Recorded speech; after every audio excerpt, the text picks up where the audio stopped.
Je salue le peuple de Dieu. Je suis le frère Esso, prédicateur et l'évangile de Jésus qui, par la volonté de Dieu, le Père Tout-Puissant, le Père de nos Seigneurs Jésus-Christ, nous Père dans les cieux. Je m'adresse à tous ceux qui partagent la même foi que nous.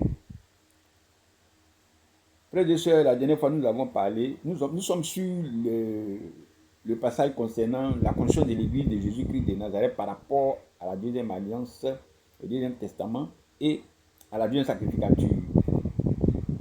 Nous avons parlé de la conscience de l'Église par rapport à la deuxième alliance. Maintenant, nous parlons de l'Église par rapport à du deuxième testament. La dernière fois, nous avons parlé du testament, du deuxième testament dans la construction de l'Église. Nous avons posé les bases de ce testament-là, c'est-à-dire le corps et le Christ de Jésus-Christ, sur quoi tout, que ce soit le testateur, que ce soit l'héritage, les héritiers et la mort du testateur, c'est sur cette base-là que, c'est-à-dire le corps et l'esprit de Christ, que toutes choses seront faites. Et nous avons essayé de définir un tout petit peu ce que veut dire le corps, ce que veut dire l'esprit de Christ. Et nous avons compris que nous avons dit le corps de Christ, c'est une certaine homogénéité entre les membres, c'est-à-dire l'interdépendance des membres et les fonctions de chaque membre. Et nous avons pris les versets, les passages nécessaires pour en parler. 1 Corinthiens 12, versets 12 à 31 et Romains 12, verset 2 au verset 8. Nous avons ensuite parlé de l'esprit, qui est l'image de Dieu.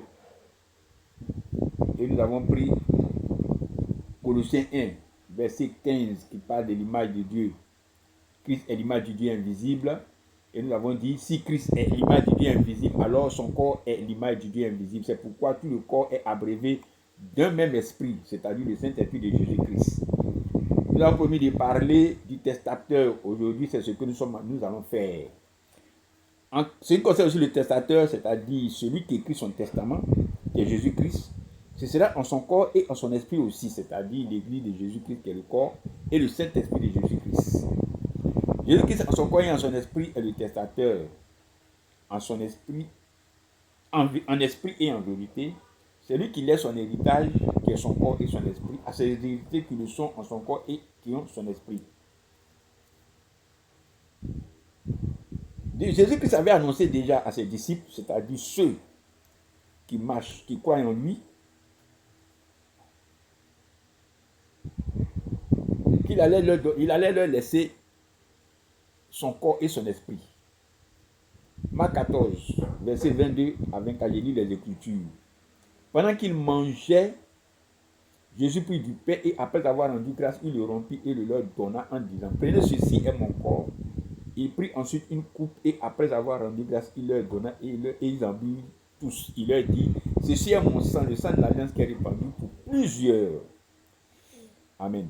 Donc déjà dans ce passage, Jésus annonce qu'il allait laisser son corps et son esprit.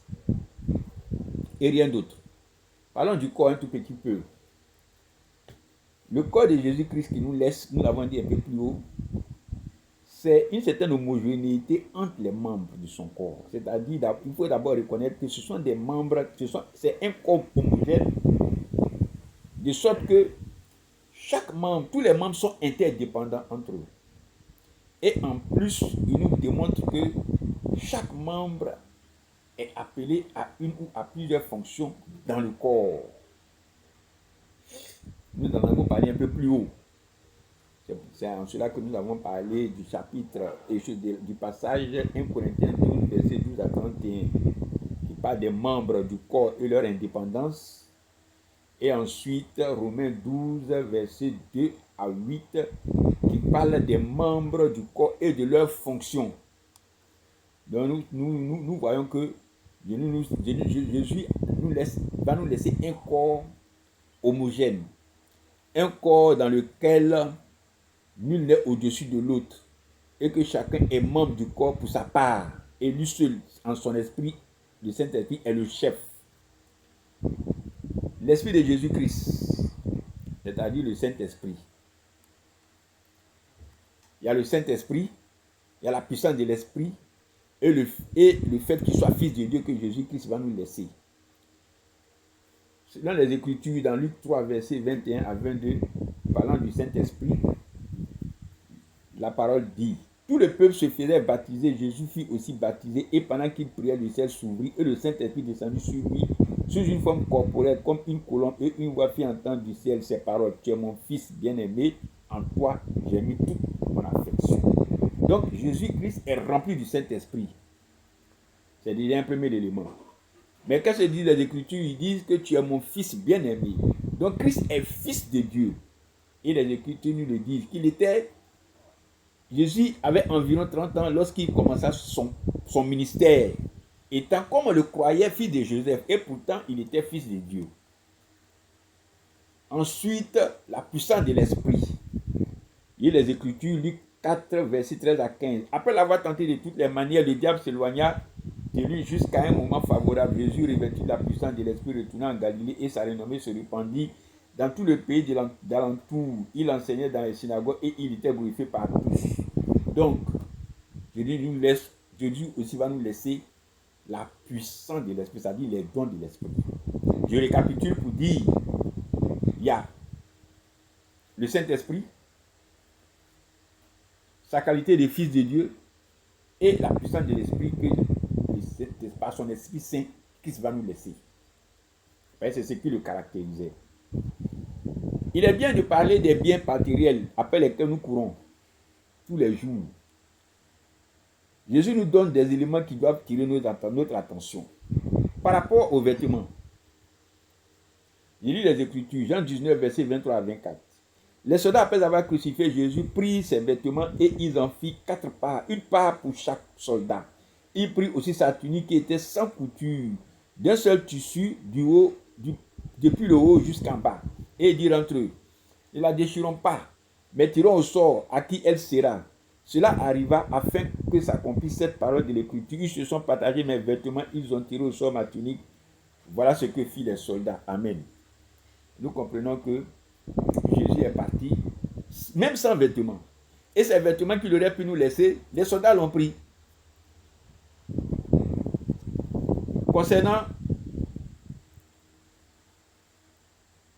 la maison, je lis les Écritures, Jean 1, 38, 39. Dieu se retourna et voyant qu'il le suivait, il leur dit: que cherchez-vous? Il lui répondit: Rabbi, où demeures-tu?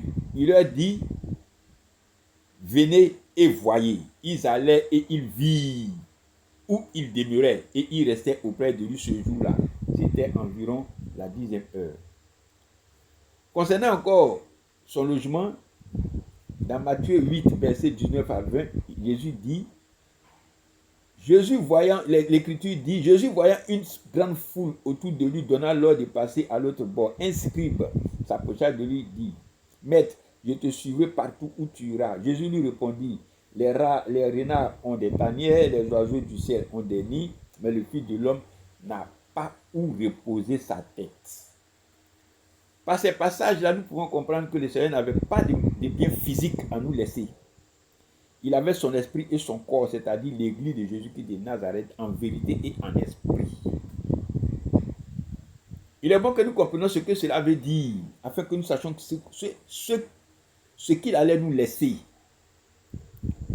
Donc, ce n'est pas dans l'église de Jésus-Christ qu'il faut aller chercher le bien matériel.